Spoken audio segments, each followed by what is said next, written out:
नबी नबी मेरा नबी, नबी नबी मेरा नबी। बख्श देगा रब उसको, ये यकीन है मुझको। बख्श देगा रब उसको, ये यकीन है मुझको। है जिसकी कब्र में शजरा, मेरे आला हजरत का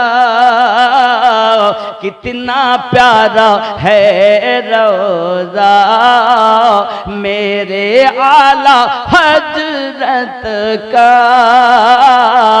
सारा आलम है शैदा, मेरे आला हजरत का कितना प्यारा है रोज़ा। जोरे हवे बाप जी क्या सर्वना सरकारे गौसे आजम का वाकया क्या बोलूं बाबा। উনি হলেন এমন পীর, আব্বা আমার ওনার মতো নাই। উনি হলেন গাউসে আজম।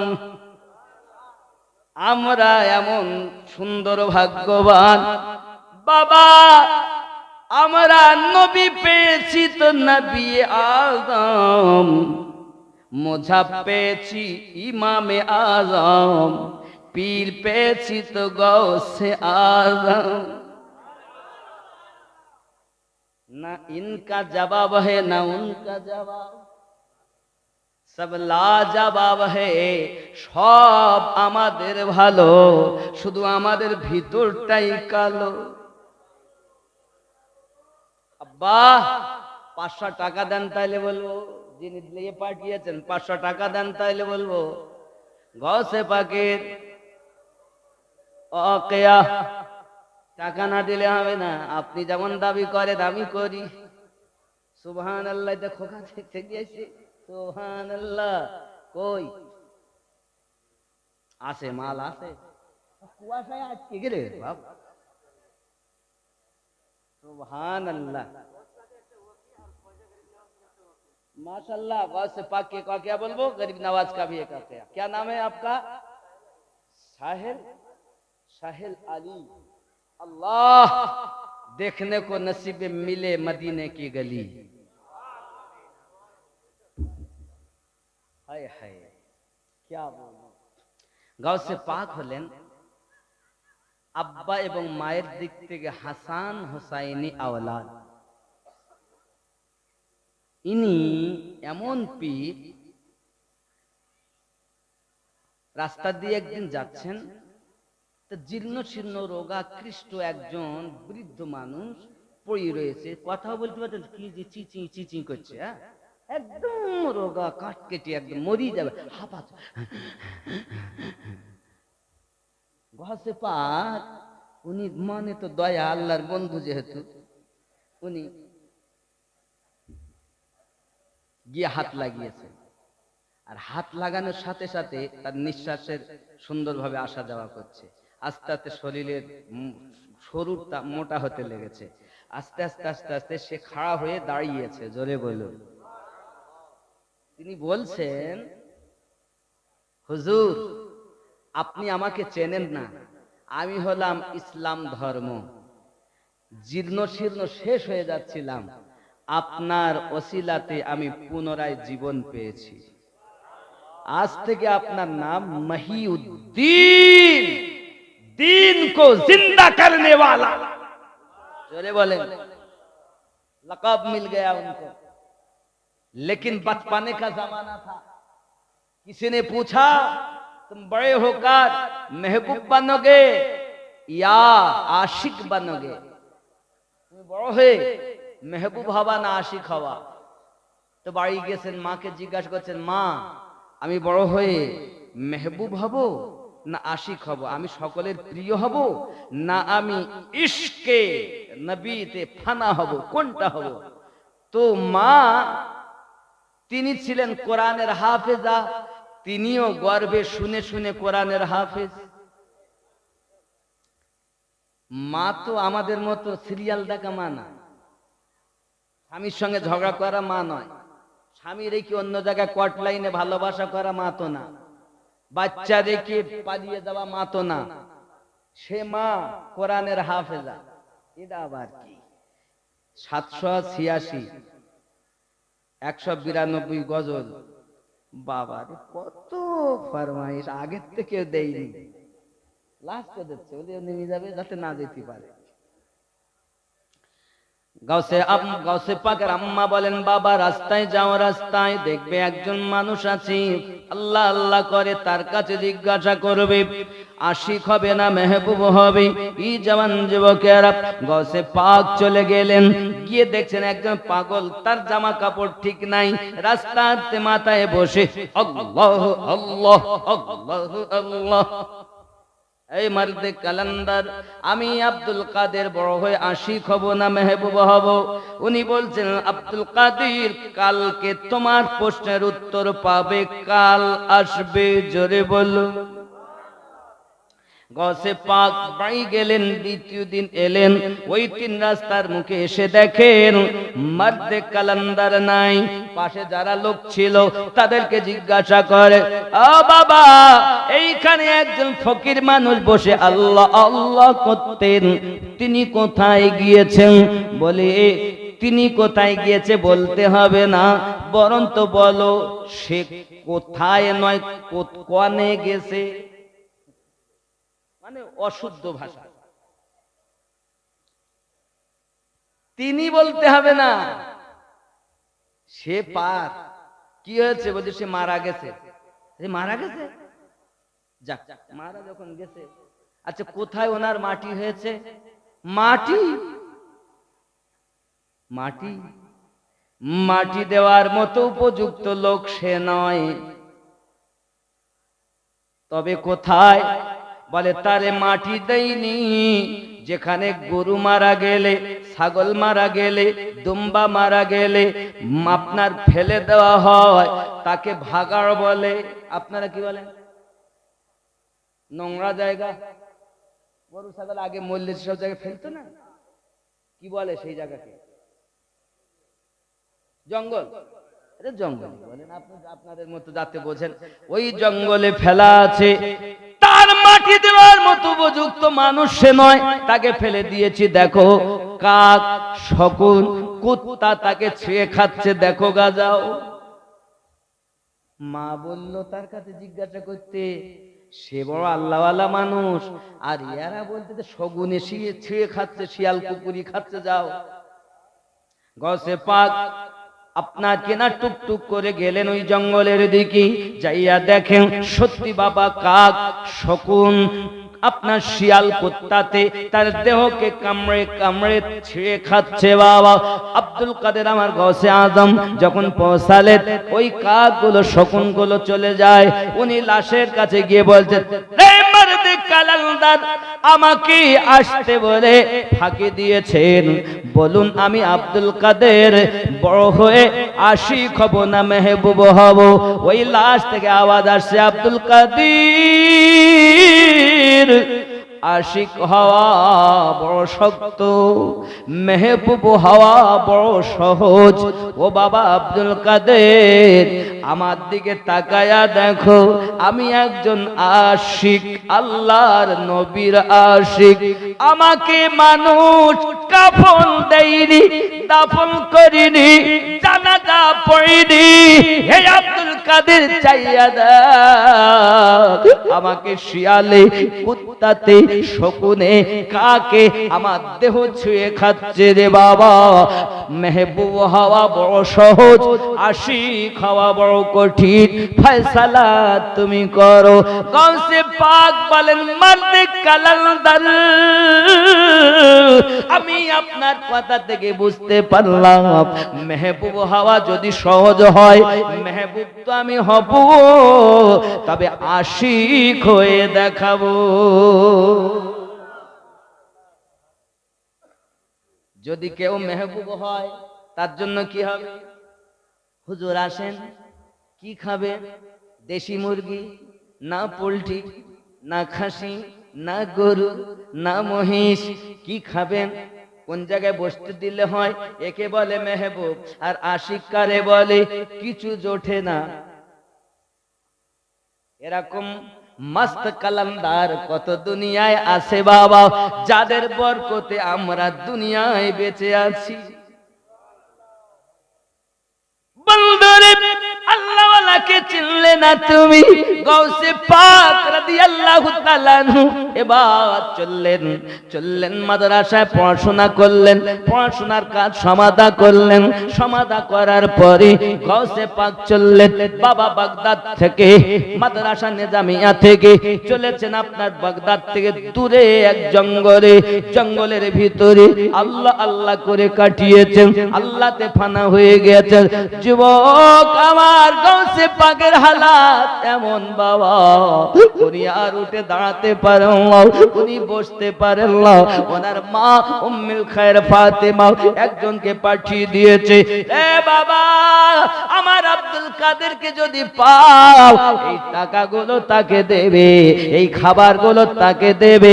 ও সোনা মানিকেরাও, আমার গাউসে পাক রাদিয়াল্লাহু তাআলা আনহু জঙ্গলে জঙ্গলে ঘুরে বেড়ায়, আল্লাহর ইবাদতে মশগুল হয়ে থাকে, খাবার জোটে না, উঠে বসার মতো ক্ষমতা নাই, শুয়ে আছেন বাবা, এমনকি হাতটাকে হিলাবেন এত ক্ষমতা নাই। গাউসে পাক অতি কষ্ট করে ছেঁচড়িয়ে এক মসজিদের কাছে বারান্দায় এসে পড়ে আছে বাবা। সোনা মানিকেরা সবাই পাগল বলে কিছু বলে না। হঠাৎ করে বাপজি আমার একজন মানুষ, তার কাছে খাবার ভর্তি, মসজিদের কোনায় এসে বসেছে। বাবা প্যাকেট থেকে খুলে খাবার বার করেছেন। গাউসে পাক দেখেন এতদিন পর খাবার দেখতেছেন, মনটা আনচান করে খাবার জন্য, কিন্তু চোখ খুলে তাকাতে ভালোভাবে পাচ্ছেন না, এত আশিক আল্লাহর হয়েছে। যুবক গাউসে পাক মুখখানা হিলাচ্ছেন খাবার জন্য, ওই ব্যক্তি দেখতেছেন এক পাগল আমার দিকে তাকায়।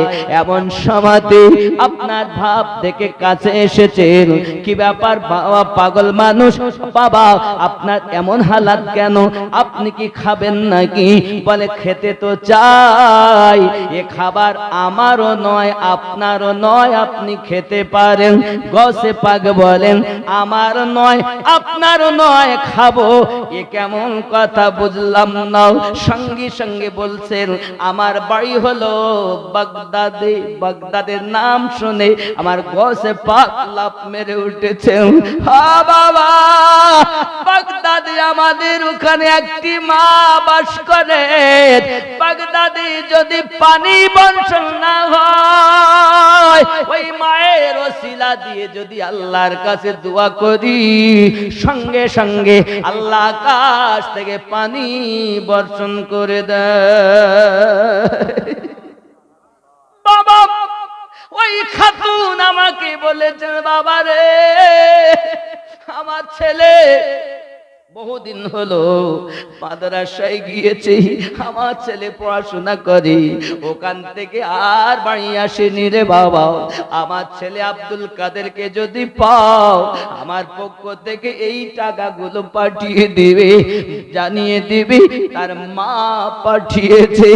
মা বড় বেকার, এক ঝলক বেটা দেখার জন্য। সোনা মানিকা আমার এমন কথা যখন বলেছেন, চোখ দিয়ে ঝরঝর করে পানি ঝরতেছে। গাউসে পাক শুনেছেন মায়ের কথা, বলছেন সেই মায়ের নাম বলুন। সঙ্গে সঙ্গে বলছেন ওই মায়ের নাম হলো উম্মুল খায়র ফাতিমা। চুরি বলুন সুবহানাল্লাহ। গাউসে পাক বলেন, ভাই আপনি আমারে চেনেন না, আমি হলাম সেই আব্দুল কাদের যাকে আপনি খুঁজতেছেন। হুজুর কয়েকদিন আমি ছোটাছুটি করেছি, কয়েক মাস হয়ে গেল, ছুটে ছুটে আমার কাছে যা টাকা ছিল সব শেষ হয়ে গেছে। আর আজকে আমি ক্ষুধায় ছটফট করি, 500 টাকা কি সময়, কিসের সময়? পৃথিবীর জমিনে আপনারা শুনেছেন বড় বড় তাপস প্রবাদ, বড় বড় আলেমে দিন ছিলেন। একজন ব্যক্তি বড় আলেম ছিলেন রোম দেশের ভিতরে, নাম তার আল্লামা জালালউদ্দিন রুমি রহমাতুল্লাহ আলাইহি।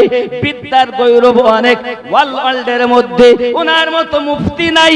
বিদ্যার গরম আছে ওনার ভিতরে, দূর দূরান্ত থেকে মানুষ ওনার কাছে যেতেন। শরিয়াতের বিদ্যায় তিনি পাণ্ডিত্য অর্জন করেছেন।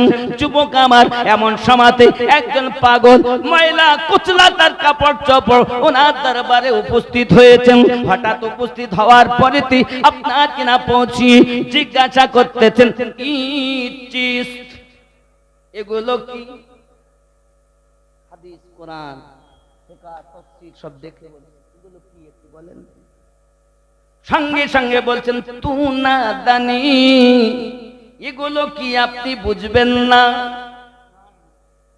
তখন সেই পাগল আব্বা আমার করলেন কি, চোখ দিয়ে তাকিয়েছেন, সঙ্গে সঙ্গে কিতাবগুলোতে আগুন ধরে গিয়েছে। হে বাবাজি আমার, আল্লামা জালালউদ্দিন রুমি লাভ মেরে উঠেছে। আল্লাহ, এ কি হয়ে গেল? আমার কিতাবগুলো আগুন ধরে গেল। কত বিদ্যা অর্জন করেছি, কিন্তু চোখ দিয়ে তাকালে আগুন ধরে যায়। এই জ্ঞান তো আমি অর্জন করতে পারিনি। ইমাম জালালউদ্দিন রুমি বলছেন, ও বাবা, এই জ্ঞানটা কি জ্ঞান? এগুলো কি আপনি একটু বলুন। এগুলো কি? উনি উত্তর দিচ্ছেন, তুনা দানি, এগুলো কি আপনিও বুঝবেন না?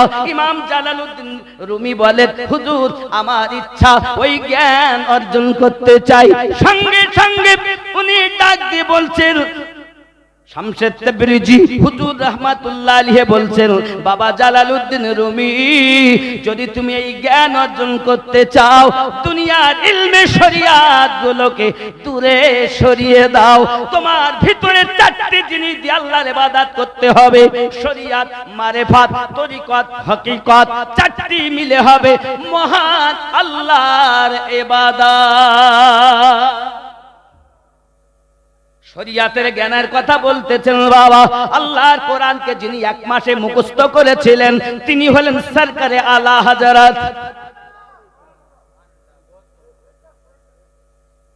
1272 যার জন্ম।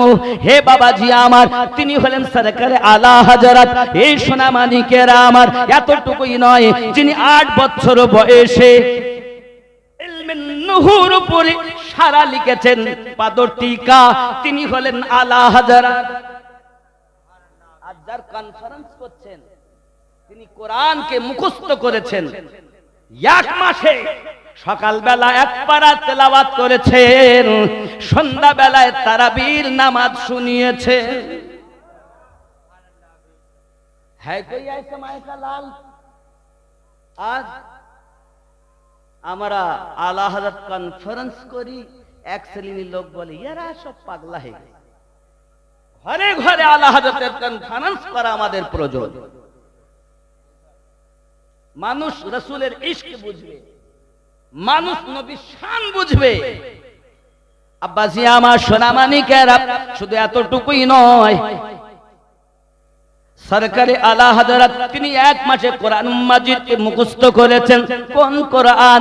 যে কোরআনটাকে তিনি সিনায় ধারণ করেছেন। বাবা, খেয়াল করে দেখুন, আম্মা জান আয়েশা রাদিয়াল্লাহু তাআলা আনহাকে জিজ্ঞাসা করা হয়, আম্মা জি, আপনি মেহেরবানি করে বলুন না, নবী পাক সাল্লাল্লাহু আলাইহি ওয়াসাল্লামের চরিত্রটা কেমন? সঙ্গে সঙ্গে আম্মা উত্তর দিলেন, খুলুকুল কোরআন।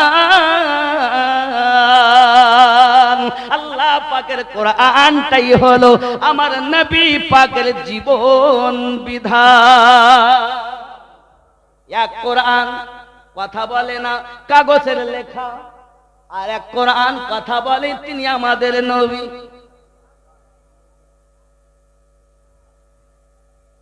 কোরআনে যাহা আছে সব আমার নবী পাকের ভিতরেই আছে। জোরে বলুন। কোরআনের জন্য নবী আসেননি, আমার নবীর ওসিলায় কোরআন এসেছে। কথা বুঝতে পারছেন না? পাচ্ছেন? শরিয়াত, তরিকত, মারিফাত আর হকিকত চার মিলে হবে আল্লাহর ইবাদত। যারা শুধু শরিয়াতের নামাজ পড়ে ও জাহান্নামী, যারা শুধু তরিকতের নামাজ পড়ে তারা জাহান্নামী।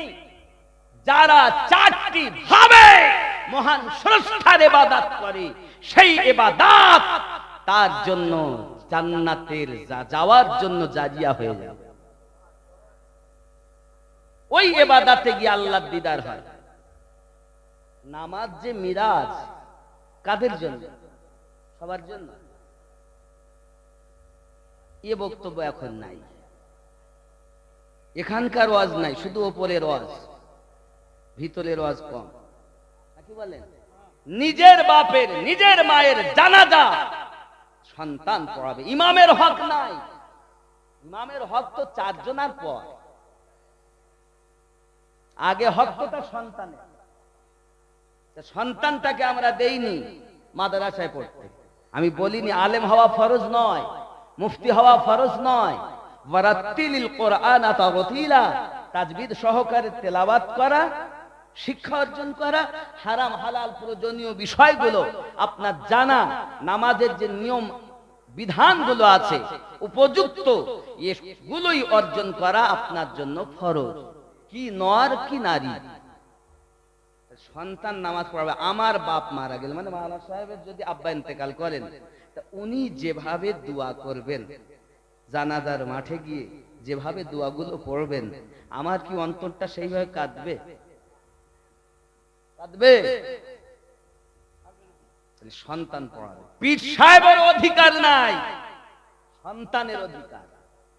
যদি সন্তান না থাকে, তা তোমার দেখো তোমার ভাইয়ের কোনো সন্তান আছে কি, তোমার নিজের আত্মীয় রক্তের সম্পর্কে কোনো সন্তান আলেম আছে কি?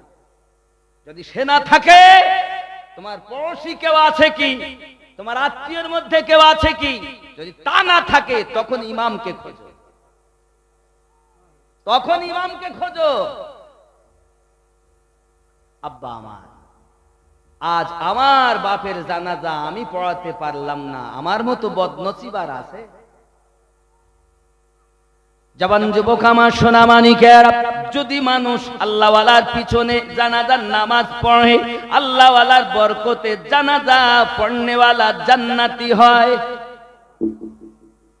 আব্বা আমার সংক্ষিপ্ত কথা, খাজা বাকি বিল্লাহ রাহমাতুল্লাহ আলাইহি দিল্লি জমিনে উনি ঘুরে বেড়াচ্ছেন, একটি জানাজা নিয়ে যাচ্ছে মানুষ, উনিও সঙ্গে গেলেন, সবাই যায় উনিও যায়। জানাজার বাবা দাফন করবে বলে নিয়ে গিয়েছে, এখন জানাজার নামাজ হয়নি, তারা ইমাম খুঁজে পাচ্ছে না। ওই ফকির সাহেবকে বলছেন, হুজুর আপনি নামাজ পড়ান। উনি নামাজে দাঁড়িয়েছেন, নিয়ত করেছেন, বাবা আমার নিয়ত করে প্রথমে সানা পড়তে হয়। আল্লাহর বান্দা, বাপের জানাজা পড়তে জানো না, সানা কাকে বলে তুমি জানো না? যুবক আমার, এখন সানা জানাজার নামাজে ওয়াজাল্লা সানাউকা শব্দটা বাড়তি, ওয়াজাল্লা সানাউকা উনি পড়ছেন একবার নয় 11 বার। আব্বা আমার 11 বারের পর উনি আপনার কিনা ওয়ালা ইলাহা গায়রুক বলে তৃতীয় তাকবীর দিলেন, দরুদ পড়লেন, আল্লাহুম্মা সাল্লি আলা মুহাম্মদ ওয়া আলা আলি মুহাম্মদ। বাবা এই দরুদ দুটি তেলাওয়াত করে তৃতীয় তাকবীর দিলেন। এবার আপনার চতুর্থবার, আপনার তাকবীর দেওয়ার আগে দোয়া পড়তে হবে। কি দোয়া? আল্লাহুম্মা গফিরলি হাইয়িনা ওয়া মাইয়িতিনা ওয়া শাহিদিনা ওয়া গায়বিনা। আব্বা আমার, ওই ফকির ব্যক্তি করছেন কি? আল্লাহুম্মা গফিরলি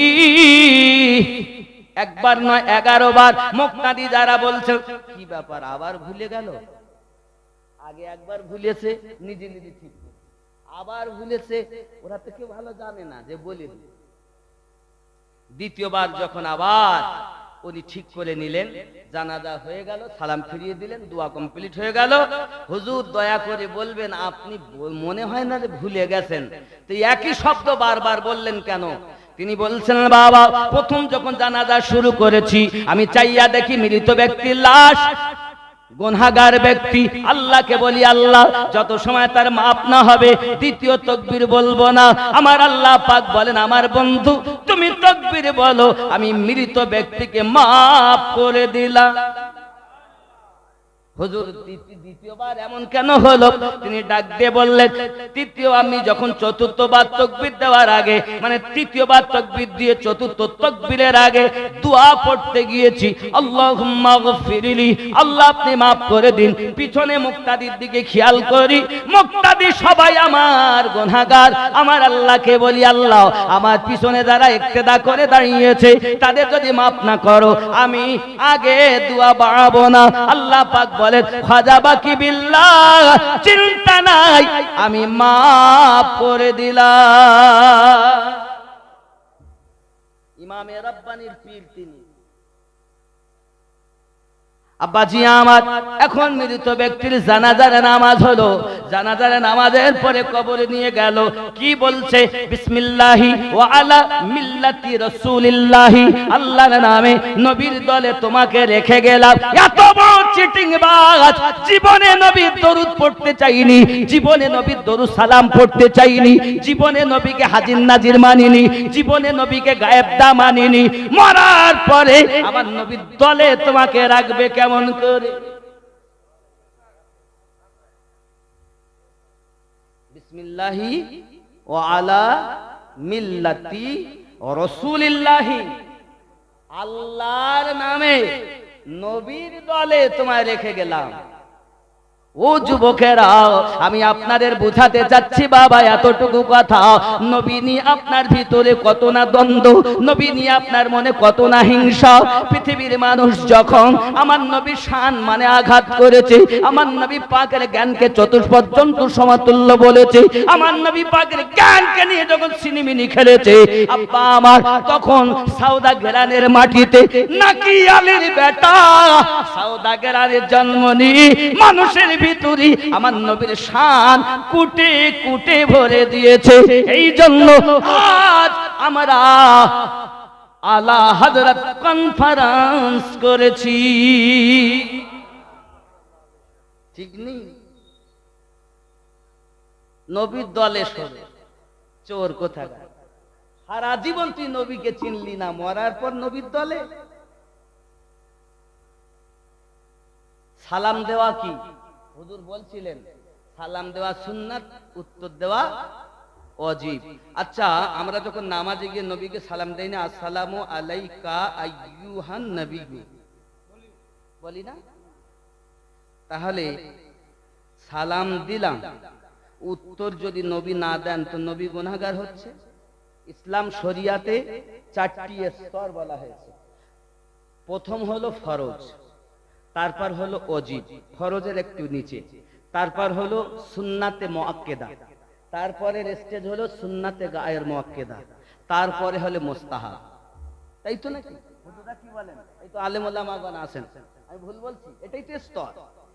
তো উত্তর দেওয়া যদি ওয়াজিব হয়, তা নবী উত্তর যদি না দেন তো নবী গুনাহগার নাকি? নবীকে উত্তর দেন? কি মনে হয়? আপনারা যখন কবরস্থানে ধার দিয়ে যান তো বলেন আসসালামু আলাইকুম ইয়া আহলাল, সালাম দেওয়া সুন্নাত, উত্তর দেওয়া ওয়াজিব। যদি না দেয় উত্তর, তাহলে তো আপনার মা, আপনার বাপ, আপনার দাদা, আপনার দাদি, আপনার পাড়া প্রতিবেশী, গ্রামবাসী কবরে শুয়ে, একে তো তাদের কিছু দিতে পারছেন না, তারপরও তাদের জাহান্নামে পাঠাচ্ছেন, গুনাহগার বানাচ্ছেন। अरे नबी तो दूर की बात है, नबी की उम्मती भी कब्र से जवाब देते हैं। नबी तो दूर की बात है, अरे नबी तो देते हैं, ये भी हमारा ईमान, नबी वाले भी देते हैं, ये भी हमारा ईमान। কথা বুঝতে পারছেন? আল্লাহর হাবিব সাল্লাল্লাহু আলাইহি ওয়াসাল্লাম আমাদের সালামের উত্তর দেন, এটা আমাদের ঈমান। নবী মাজারে জিন্দা, তো নবী উত্তর দেন তো শুনতে পাই না কেন? সালামের উত্তর শুনেছেন যিনি, ইমাম গাজ্জালি ছিলেন তিনি। ইমাম গাজ্জালির মতো কান যার, সালামের উত্তর শুনবে সে। সবাই শুনবে না, আমাদের কান তো থাকার পরও আমরা কালা। আল্লাহ পাক বলেছেন খতামাল্লাহু আলা কুলুবিহিম ওয়া আলা সামঈহিম ওয়া আলা আবসারিহিম গিশাওয়াতু ওয়া লাহুম আযাবুন আযীম। তাদের অন্তরে মোহর মেরে দিয়েছি, তাদের চোখে পর্দা দিয়েছি, তাদের কানে মোহর কালা করে দিয়েছেন, ঠসা করে দিয়েছেন, বহারা করে দিয়েছেন। কাঁদে সূরা আরাফের 178 নাম্বার আয়াতে আল্লাহ পাক বলেছেন বিসমিল্লাহির রহমানির রহিম মাইয়াহদিল্লাহু ফাহুয়াল মুহতাদি। আমি আল্লাহ যাদের হেদায়েত দান করি তারা হেদায়েত প্রাপ্ত হয়, ওয়া মাইয়ুদলিল ফালান ফাউলাইকা হুমুল খাসিরুন। আমি আল্লাহ যাদের পথভ্রষ্ট করি তারা ক্ষতিগ্রস্তদের অন্তর্ভুক্ত। ওয়ালা কাদ যারানা লিজাহান্নামা কাসীরাম মিনাল জিন্নি ওয়াল ইনস। আমি আল্লাহ পাক আল্লাহ তাআলা জিন জাতির জন্য, মানব জাতির জন্য জাহান্নাম তৈরি করে রেখেছি। আয় আল্লাহ, আপনি জাহান্নাম কেন বানালেন? আমার আল্লাহ পাক বলছেন লাহুম কুলুবুল্লাহু লা ইয়াফকাহুনা বিহা। আমি আল্লাহ পাকের অন্তর দিয়েছি, কিন্তু অন্তর দিয়ে তারা চিন্তা ভাবনা করে না, এই জন্য আমি আল্লাহ জাহান্নাম বানিয়েছি। জাহান্নামটা কেমন রে বন্ধু? এ বাবাজি, আল্লাহ নবী জানাচ্ছেন আল্লাহ পাক আগুন নিয়েছেন, আগুনকে আল্লাহ জ্বালাতে বললেন, ফেরেশতারা আগুন জ্বালাও। আগুনকে জ্বালিয়ে জ্বালিয়ে 1000 বছর পর আগুনের রূপ হয়েছে সাদা। কি হয়েছে? আল্লাহ পাক আবার অর্ডার দিলেন জ্বালাও। বাবা আমার আগুন জ্বালানো হলো, হয়ে গেল লাল। আবার 1000 বছর জ্বালাতে বললেন, জাগো, আগুনকে জ্বালানো হলো। 1000 বছর পরে কুৎসিত কালো হয়ে গেল। এই যুবক সোনামানিক, কিতাবের ভিতরে বলা হয় সূচের আগা পরিমাণ যদি সিদ্ধর দুনিয়ার দিকে জাহান্নাম করে দেওয়া হয়, দুনিয়া ধ্বংস হয়ে যাবে।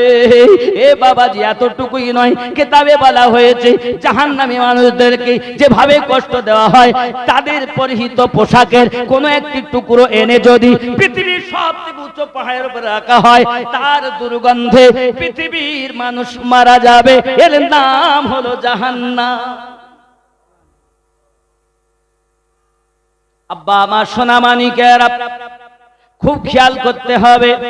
বেনামাজির লাশ কবরে রাখিবে যখন, মাটির চাপে পাঁজরের হাড় ওরে ভাঙবে রে তখন। বিষাক্ত ওই সাপের ছবল, বিষাক্ত ওই সাপের ছবল, বেনামাজির সাজা এমনও তো হতে পারে জোহরে জানাজা। ঠিক না? নামাজই পড়ে না। আজকের জালসা দিয়ে দান করে যেমন লাভ, আর জালসা থেকে যদি নিয়ত করে আমি 5টা ছেলে নামাজি হব, আমরা 5টা ছেলে দাড়ি রাখবো, এটাই সব থেকে বেশি নাজাতের ওসিলা হবে। ঠিক কিনা বলেন? টাকা অনেক দিয়েছেন, এমন কোন ছেলে আছেন যে আজ থেকে আমি দাড়ি রাখবো? মায়ের সৎ ছেলে এই মেহফিলে যাদের দাড়ি নেই, একটা ছেলে আজ থেকে দাড়ি রাখবে?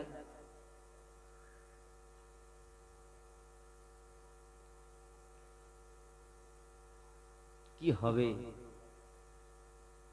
কার আশায় আছি? নবী কাঁদছেন আমাদের জন্য, আর আমরা ব্যাকুল হলাম দুনিয়ার জন্য। নবী কাঁদছেন আমাদের জন্য, আমরা ব্যাকুল দুনিয়ার জন্য। যুবক আমার, নবীকেই চিনলাম না, শুভ কেমন করে? কবরে আপনাকে আমাকে শোয়ানো হবে, এরপর আপনার আমার জন্য সব তো চলে আসবে। মৃত ব্যক্তি আসে, রেখে মৃত ব্যক্তিকে রেখে চলে আসে, আর তাদের চলার পায়ের জুতোর আওয়াজ মৃত ব্যক্তি শুনতে পায়। আব্বা, শুধু এতটুকু না, আমার আপনার নবী সাল্লাল্লাহু আলাইহি ওয়াসাল্লাম এমন যাচ্ছেন রাস্তা দিয়ে, সাহাবী রাসূলগণ পিছনে, আল্লাহর হাবিব সাল্লাল্লাহু আলাইহি ওয়াসাল্লাম সঙ্গে সঙ্গে বললেন খেজুরের ডাল আনো। আনা হলো। আমার নবী পাক খেজুরের ডালকে টুকরা করলেন, করে নিজে গেড়ে দিলেন। কেন? সাহাবী রাসূলদের বলছেন এই কবরে আযাব হচ্ছে। আযাবটা খুব বড় গুনাহের জন্য হয়নি। এই ব্যক্তির কবরে আযাব হচ্ছে তার একমাত্র কারণ পেশাবের ছিটা থেকে বাঁচত না। আর এ বেটা পেশাব করে পানিই নেয় না, দাঁড়িয়ে মতে দাঁড়িয়ে মতে। একটা কুত্তা নিজের দেহ বাঁচানোর জন্য পা উঁচু করে পেশাব করে, আর এ মানুষের বাচ্চা নিজের দেহকে পবিত্র রাখতে পারে না। তো পেশাবের ছিটা থেকে না বাঁচার কারণে যদি কবরে আযাব হয়, তা যে পেশাব করে দাঁড়িয়ে পানি নেয় না তার কি হবে? ওয়ালাইকুম আসসালাম ওয়া রাহমাতুল্লাহি ওয়া বারাকাতুহু। একটি বাচ্চা 100 টাকা দিয়েছেন, আল্লাহ কবুল করুন। আমার কথা কি বুঝতে পারছেন? বড় গুনাহ। 3টি কবরে নবী পাক দিয়েছেন। 2 নাম্বার কবরে আমার রাসূল পাক সাল্লাল্লাহু আলাইহি সাল্লাম বলেছেন কবরে আযাব হচ্ছে খুব বড় গুনাহের জন্য না, এ শুধু গীবাতকারী ছিল। কি কারী ছিল? গীবাত কারে বলে? পিছনে খুব, সামনে হুজুর হুজুর, পিছনে গুজুর গুজুর। খেয়াল করেন গীবাত। আমি একটু বলি, মুখে হাসি মনে কালি, ওগো মুনাফিক যে জন, মিথ্যা ছাপ সত্য কথা বলে না কখন, ওগো মুনাফিক যে জন।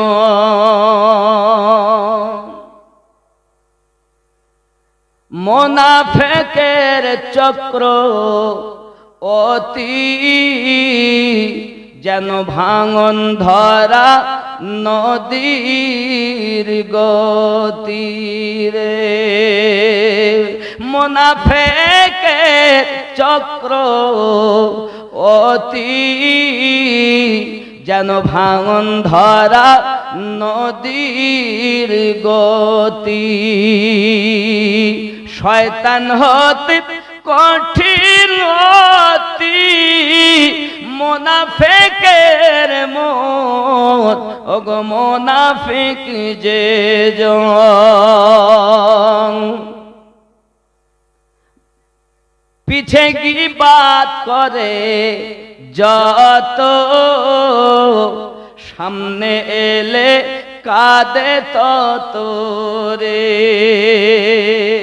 পিছে গীবাত করে যত, সামনে এলে কাঁদে তত রে। উপদেশ দেয় শত শত, নিজে করে না পালন মুনাফিক যে জন। মুখে হাসি মনে কালি, ওগো মুনাফিক যে জন। সামনে বলে একরকম, হুজুর আসেন কি খাবেন? এই হুজুর এই একটা চা দে, চা দে। তুমি জানো না তুমি চলে গেলে তোমার এই মুসল্লিদাই লোকের কাছে বেশি বিষাক্ত করে।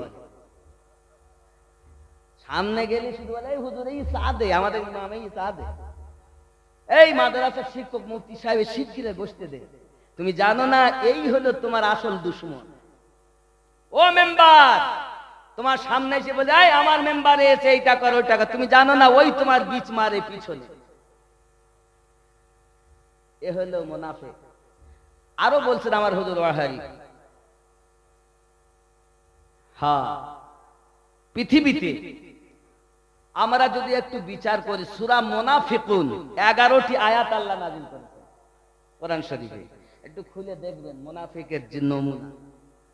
আমরা পিছনে খুব বদনাম করে, সামনে এই হুজুরির মতো হুজুরি হয় না, মৌলবীর মতো মৌলবী হয় না, ভাইয়ের মতো ভাই হয় না, মেম্বারের মতো মেম্বার হয় না, এই হাজী সাহেবের মতো হাজী সাহেব নাই, সব থেকে ভালো হাজী ও হাজী সাহেব। পিছনে ওই তোমার বীজ মারে।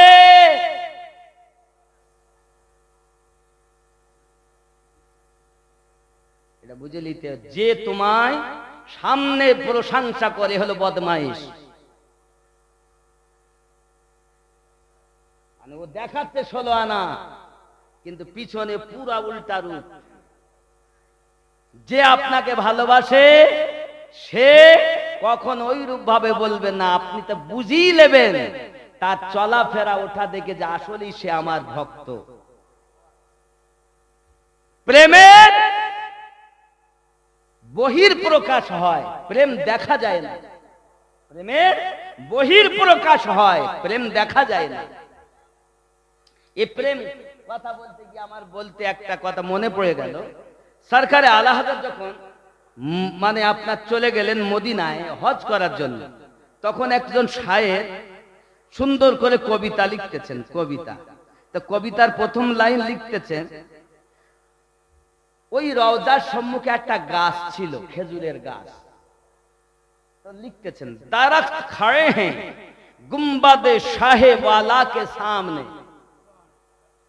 लिखছে शायर, दरख्त खड़े हैं गुंबद शाहे वाला के सामने जैसे मजनू खड़े हैं माहे लाइला के सामने।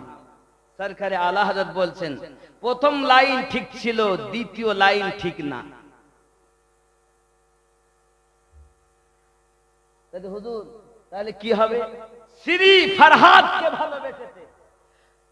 শ্রী বলেছে আমার ফরহাদের মতো আর কেউ নাই, লাইলি বলেছে আমার মজনুর মতো কেউ নাই, জুলাইখা বলেছে আমার ইউসুফের মতো কেউ নাই।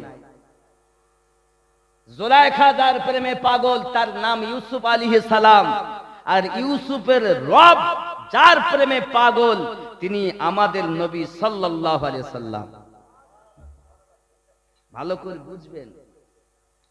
শ্রী ফরহাদ বলেন, লাইলি মজনু বলেন, ইউসুফ জুলাইখা বলেন, তারই কথা বলেন না কেন? তখন শায়ের বলতেন, হুজুর তাহলে আপনি লিখে দেন, পরের কলিটা আমার, আপনার হবে, উপরেরটা আমার, নিচেরটা আপনার। জোরে কোন সুবহানাল্লাহ। সরকার আলা হযরত তখন বলতেছেন, दरख्त खड़े हैं गुंबद शाहे वाला के सामने जैसे कुदसी खड़े हैं अर्शे मुअल्ला के सामने। कुदसी वाला है फरिश्ता का।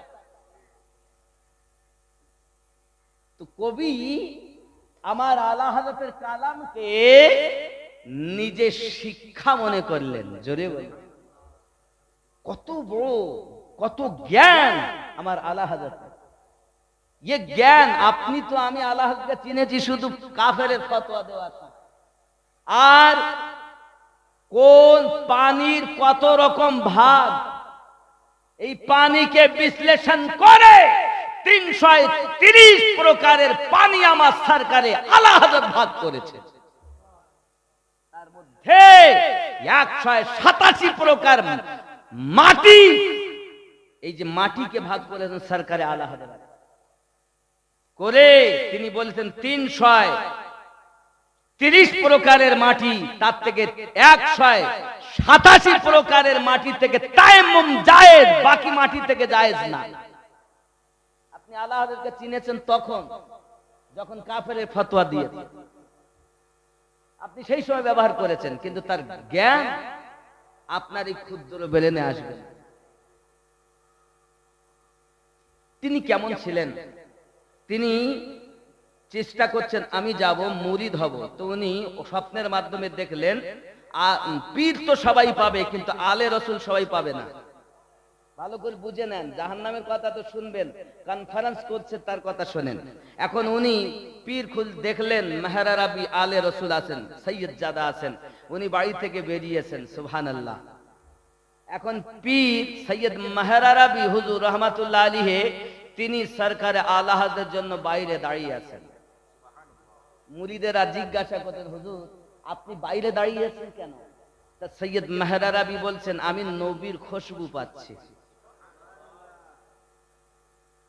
उठा दो पर्दा दिखा दो चेहरा के नूरे बारी हिजाब में है ज़माना तारीक हो रहा है मेहर कब से निकाब में है उठा दो पर्दा दिखा दो चेहरा ज़ोरे बोल जली जली बू से पैदा है जो जश इश्क चश्म वाला के बाब आहों में भी ना पाया कबाब आहों में भी ना पाया मज़ा जो दिल की कबाब में है उठा दो पर्दा दिखा दो चेहरा ज़ोरे হবে সরকারে আলা হযরত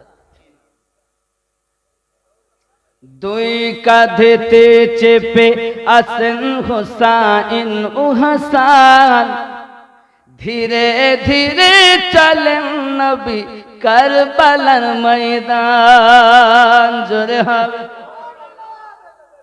দুই কাঁধেতে চেপে আসেন হুসাইন ও হাসান ধীরে ধীরে চলেন নবী কারবালার ময়দান কার কোলেতে ঈদের নামাজ পড়ব মা জননী এখনো কি নতুন পোশাক তৈরি মোদের হয়নি জান্নাত রানী মা ফাতেমা জান্নাত রানী মা ফাতেমা করোনা বয়ান ধীরে ধীরে চলেন নবী ঈদগাহের ময়দান জোরে হবে আমার নবীর কি শান জান্নাত রানী মা ফাতেমা হাদিস বলছে পৃথিবীতে আদম পয়গম্বর থেকে আমার নবীর উম্মত কেউ জান্নাতে যেতে পারবেন না আম্মা যত সময় জান্নাতে কদম না রাখবে উনিও জান্নাতে যাবেন না তিনি বলবেন আল্লাহ আমার সন্তানের শহীদ হওয়ার ওয়াদা করিলাম রুহানি জগতে আমার সন্তানের বাজু কাটার কথা তো আমি বলিনি আমার সন্তানের সিনা ছেদার কথা তো আমি বলিনি আল্লাহ আমার এক বেটাকে বিষ পান করিয়ে শহীদ করেছে আর এক বেটাকে সিনা ছেদ করেছে বাজু কেটেছে লাশকে ছিন্ন বিচ্ছিন্ন করেছে রব আমার বেটা হুসাইনের রক্তের বিনিময় আমার বেটা হাসানের শহীদের বিনিময় আমার আব্বার নানা আমার আব্বা জানের উম্মাত তানদের যত সময় ক্ষমা না হবে আমি জান্নাতে যাবই না আল্লাহ বললেন খাতুনে জান্নাত তুই যা আমি সবকে জান্নাতি বানিয়ে দিলাম এক শ্রেণীর লোক ওয়াজ করি বলতেছে খাতুনে জান্নাতকে কবর চেনে না বলেছে কি বলে জানেন আবু যার গাফফারি রাদিয়াল্লাহু তাআলা কবর খোদাই করেছেন কবরকে ডেকে বলেন এ কবর তোর ভিতরে কাকে রাখবো জানিস কাকে নবী পাকের কন্যাকে হযরত আলী কারামাল্লাহু ওয়াজহুল কারীমের স্ত্রীকে হাসান হোসেনের মাকে কবর বলে আমি নবীর মেয়ে চিনি না হাসান হোসেনের মা চিনি না আলীর স্ত্রী চিনি না হাযা হাদিসুন মাউযু জোরে বলুন না নাউযুবিল্লাহ এরকম কথা ওয়াহাবি ছাড়া বলতে পারে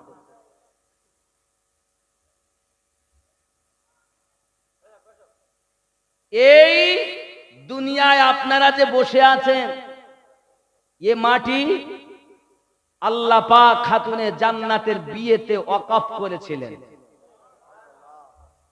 এ অনেক ঘটনা খোঁচাইও না তাইলে বেরিয়ে যাবে তাও মনে পড়তে বলে দিচ্ছি মানে আমি যখন যে রুটে চলি সেই রুটে চলি তো, কিন্তু আজকে রুটের কোনো ঠিক নাই, চতুর্দিকে গোলটা বিলিও আছে।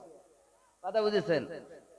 আল্লাহর দরবারে আগে আমার মাওলা পাকের সঙ্গে জান্নাতি রানীর বিবাহ সম্পূর্ণ হয়েছে। দুনিয়ায় তাকে শরিয়াত অনুযায়ী পালন করার জন্য জিবরিলকে পাঠিয়েছে।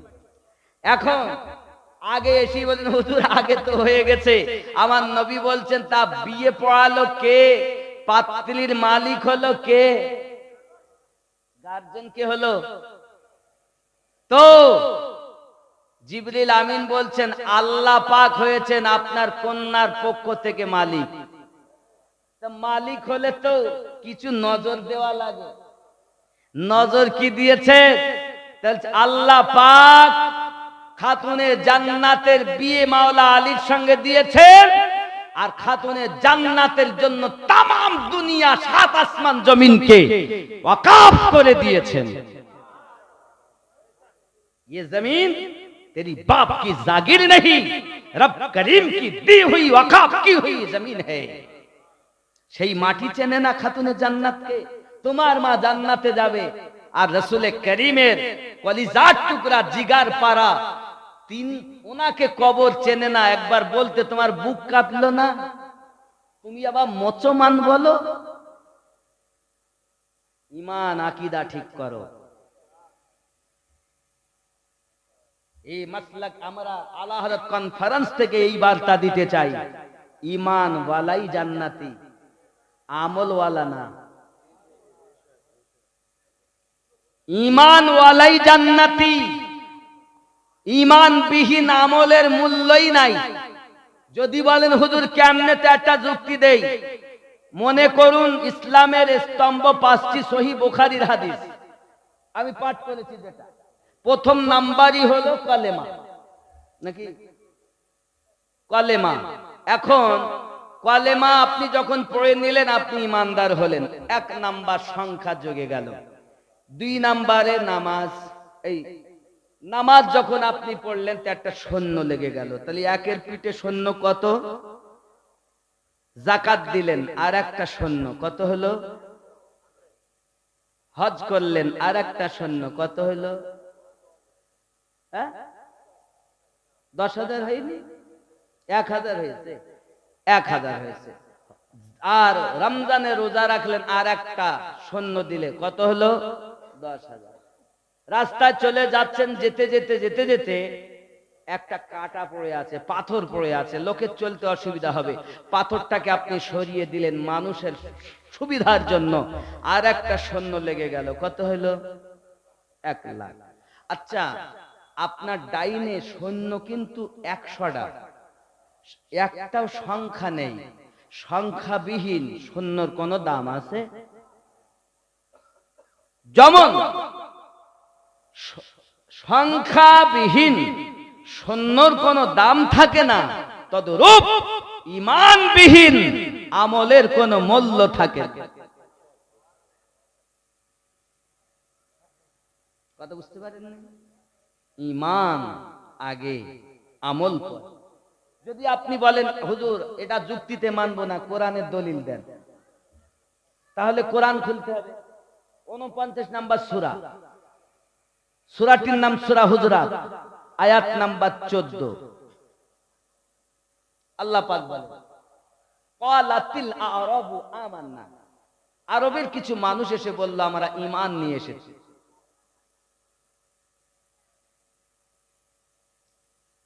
কুল্লাম তুমিনু ওয়ালাকিন, তারা এসে প্রকাশ্যভাবে নামাজ পড়ে, রোজা রাখে, নাম পরিবর্তন করে রেখেছে, টুপি মাথায়, দাড়ি লম্বা, হাব্বা জুব্বা সব করে। আল্লাহ পাক বলেন এই জন্য তারা বলতে পারে কুলু আসলামনা, আমরা মুসলমান সেজেছি, ওয়ালাম্মা ইয়াদখুলিল ঈমানু ফি কুলুবিকুম, বিন্দু মাত্র ঈমান তাদের অন্তরে প্রবেশ করে। বোঝা যাচ্ছে নামাজ ঈমান নয়, রোজা ঈমান নয়, হজ ঈমান নয়, যাকাত ঈমান নয়, দাড়ি ঈমান নয়, হাব্বা জুব্বা ঈমান নয়, এগুলো ঈমানদারের আমল। ঈমান क्या है, व्हाट इज योर ईमान? সহি বুখারী কিতাবুল ঈমান হাদিস নাম্বার 15, আল্লাহর হাবিব বলেন, লা ইউমিনু আহাদুকুম হাত্তা কুনা আহাব্বা ইলাইহি মিন ওয়ালিদিহি ওয়া ওয়ালাদিহি ওয়ান নাসি আজমাইন। ঈমান কি? ঈমানের সংখ্যা কি? দুনিয়ার সমস্ত মানুষের থেকে বেশি, মা বাপের থেকে বেশি, সন্তানের থেকে বেশি, অর্থের থেকে বেশি, নিজের জানের থেকে বেশি যে নবীকে প্রেম করেছে সে হলো ঈমানদার। দলিল দিয়ে নবী চিনলে হবে না, নবী চিনতে গেলে সুন্দর একটা দিলের প্রয়োজন। দিল ভালো যার, ঈমান ভালো তার, দিলে মোহাব্বত যার, ঈমান মজবুত তার, আমল দিয়ে নবী পাবে না, দিল দিয়ে নবী পাবে। এই জন্য তো আমরা আলা হযরত কনফারেন্স করি। আমি বলি না, আমি মনে করি আস্তে আস্তে আস্তে আস্তে দিব। লোক যখন উঠতে লাগে না, আমার তখন সব যেতে লাগে। এই জন্য আমি একটু সকাল সকাল উঠতে চাই। যাই অনেক হয়েছে, অনেক রাত হয়েছে। বলেন বাবা। আমিরুল ইসলাম 1000 টাকা নানার নামে, খুশি না বেজার? সত্যি অনেক রাত, দেরি করা যাবে না। একটাই জিনিস আপনারা বুকে করে নিয়ে যান, নবীর প্রেম। কোরআনে হাদিসে আছে কিনা পরের কথা, আগে সাহাবায়ে কেরামেরা আমার নবীকে চিনেছেন দলিল দিয়ে নয়, মন দিয়ে চিনেছেন। দলিলের উল্টে হলো বিশ্বাস, প্রেম, ভালোবাসা। এই প্রেম এমন দলিলের ঊর্ধ্বের জিনিস, যেখানে প্রেম আছে সেখানে দলিল নাই, দলিল টেকে না। আর যেখানে দলিল আছে সেখানে প্রেম নাই, দুজন দুজনের শত্রু। যেখানে প্রেম আছে দলিল নাই, যেখানে দলিল আছে সেখানে প্রেম নাই। সরকারে আলা হযরত এমন প্রেমিক ছিলেন, বলছেন, বেটারে আমার কবরটা গর্ত করবি, আমি যেন দাঁড়াতে পারি। কেন? হুজুর বিনা দলিলে তো কিছু কর না। আজকে দলিল বিহীন কথা। 2 হাতে সারা জীবন কিতাব লিখেছেন, 1500 কিতাবের রাইটার আপনি। আপনি এই কথা বলছেন, বলছে ये दलील की बात नहीं है, ये मोहब्बत की बात। কি নাম বাবা? মোহাম্মদ মুস্তাফা আব্বা মায়ের নামে 1000 টাকা। ये मोहब्बत की बात है। কেমন মোহাব্বত? আমি সারা জীবন নবী পাকে সালাম পড়েছি, নবীর নাত গেয়েছি, নবী পাককে আমি রুহানি চোখে তো অনেকবার দেখেছি, কিন্তু কবরে আমার নবী স্বয়ং তাশরিফ আনবেন, তা আমি আলা হযরত যেন উঠে দাঁড়াতে পারি। ये প্রেম, এ প্রেমের কথা, এটি মোহাব্বতের কথা। তো প্রেম দিয়ে নবী চিনতে হয়, দিল দিয়ে নবী চিনতে হয়, দলিল দিয়ে নবী চিনতে হয় না। দলিল আহলে সুন্নাত ওয়াল জামাতের কাছে এত আছে যে ওয়াহাবীদের মাটি দিতে, কবর দিতে গিয়ে 1 মুঠো মাটি দেওয়া লাগবে না, শুধু দলিল দিয়ে মাটি দেওয়া যাবে। এত দলিল আহলে সুন্নাত ওয়াল জামাতের কাছে মওজুদ আছে, কিন্তু আমরা দলিল দিয়ে এস্টাবলিশ করতে চাই না। আমরা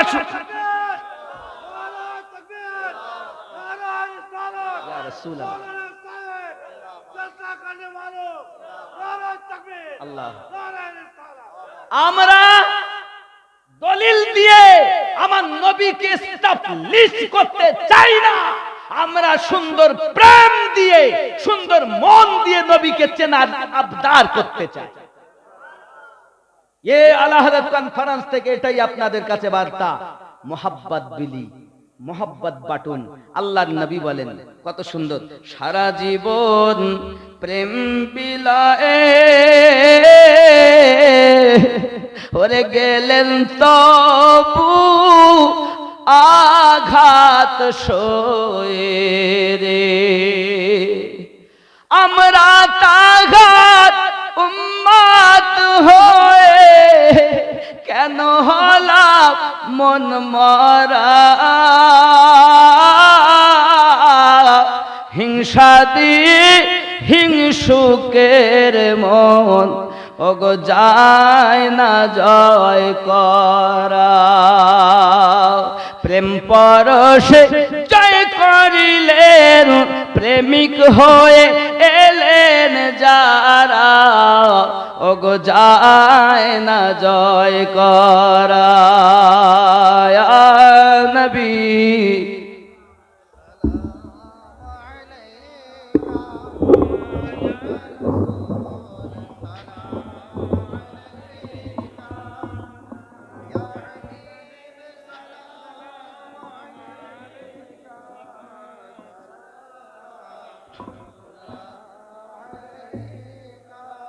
ইয়ার কি নাম?